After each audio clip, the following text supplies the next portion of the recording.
"I cannot protect us indefinitely," said Carr collectedly, still apparently unfazed by the continuing extreme circumstances. "What do you want us to do?" asked Garin. "You can accomplish little. Othon and Arajakal, use your magic to excavate an escape route."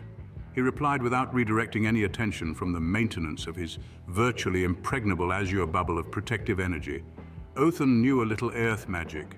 It required him to expend much for an insignificant result, but he began casting his dig spell obediently. A small area of the ground began turning over and a hole was forming slowly. Arajakal knew nothing of elemental earth magic, but was an adept practitioner of that of fire.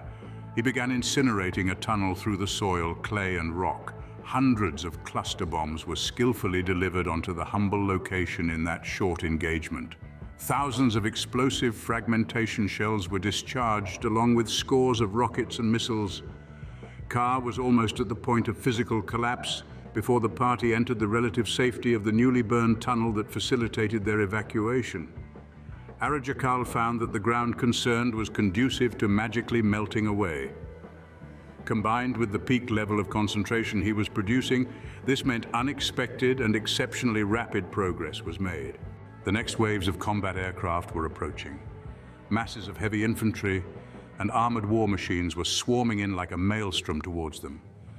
Carr realized then that it would require all of his power and that of the Zanu stone to defeat this capable army.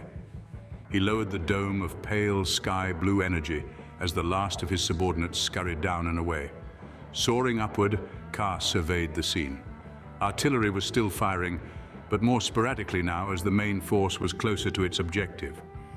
Several large, sprawling clusters of HG-27 Scorpion helicopter gunships were gathering like aggressive humming locusts below the horizon in the distance.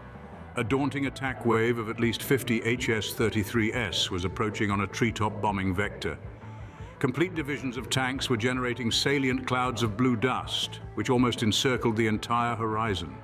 Nucleus Master Carr was almost perturbed as he initiated the casting of a spell that had been forbidden within his circle for 3 centuries. He knelt in the air and then lowered his white-haired, sweat-dripping head below his knees while enunciating a wholly unrepeatable phrase at the highest extreme of the volume, his voice. Everything died. For as far as the eye could see, from horizon to horizon, everything above sea level perished instantly. Not merely the humans, but their animals, the trees and the birds. Even the microorganisms in the air and on the surface of the water expired at that moment. In the blink of an eye, the sectors of sparse yet fairly appealing forest that had not been flattened by the intense shelling was transformed into withered dead brown and/or black timber. Thousands of Dotosian fell to the ground. They were disturbingly motionless with instantaneously fully developed rigor mortis. Some tanks ground to a halt while others continued blindly forward, depending on what position their drivers and crews were in when the ancient spell was evoked. A remarkably heavy, though short-lived shower of uncontrolled warplanes and combat helicopters smashed spectacularly into the Azoic ground.